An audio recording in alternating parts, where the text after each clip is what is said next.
Praise the Lord. இன்றைய தியானம் ரோமர் 7 1 முதல் 6 வரை. நியாயப்பிரமாணத்தை அறிந்திருக்கிறவர்களுடனே பேசுகிறேன். சகோதரரே, ஒரு மனுஷன் உயிரோடு இருக்கும் அளவும் நியாயப்பிரமாணம் அவனை ஆளுகிறது என்று அறியாமல் இருக்கிறீர்களா?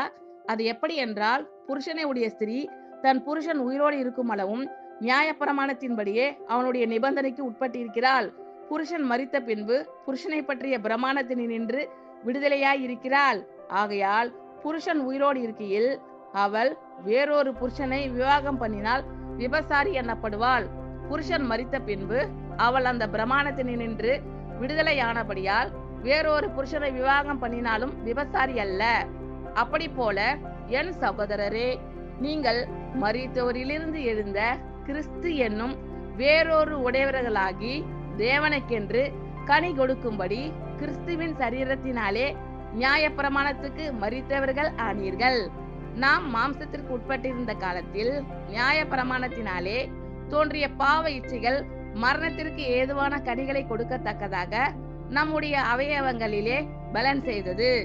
இப்பொழுதோ நாம் பழமையான எழுத்தின்படி அல்ல, புதுமையான ஆவியின்படி ஊழியம் செய்யத்தக்கதாக நம்மை கட்டியிருந்த நியாயப்பிரமாணத்துக்கு நாம் மரித்தவர்களாகி அதனின்று விடுதலையாக்கப்பட்டிருக்கிறோம்.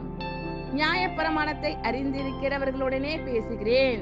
சகோதரரே, ஒரு மனுஷன் உயிரோடு இருக்கும் அளவும் நியாயப்பிரமாணம் அவனை ஆளுகிறது என்று அறியாமல் இருக்கிறீர்களா? அது எப்படி என்றால், புருஷனை உடைய ஸ்திரீ தன் புருஷன் உயிரோடு இருக்கும் அளவும் நியாயப்பிரமாணத்தின்படியே அவனுடைய நிபந்தனைக்கு உட்பட்டிருக்கிறாள். புருஷன் மரித்த பின்பு புருஷனை பற்றிய பிரமாணத்தினின்று விடுதலையாய் இருக்கிறாள்.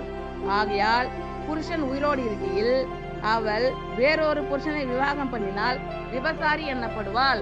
புருஷன் மரித்த பின்பு அவள் அந்த பிரமாணத்தினின்று விடுதலையானபடியால் வேறொரு புருஷனை விவாகம் பண்ணினாலும் விபசாரி அல்ல.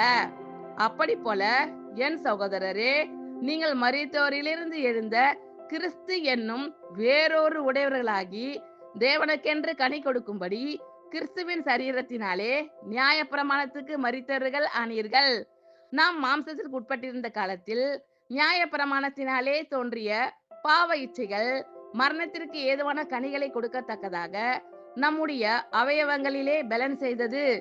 இப்பொழுதோ நாம் பழமையான எழுத்தின்படி அல்ல, புதுமையான ஆவியின்படி ஊழியம் செய்யத்தக்கதாக நம்மை கட்டியிருந்த நியாயப்பிரமாணத்துக்கு நாம் மரித்தவர்களாகி அதனின்று விடுதலை ஆக்கப்பட்டிருக்கிறோம். ஆமென். Thank you Lord. கர்த்தர் உங்கள் அனைவரையும் ஆசீர்வதிப்பாராக. God bless you all.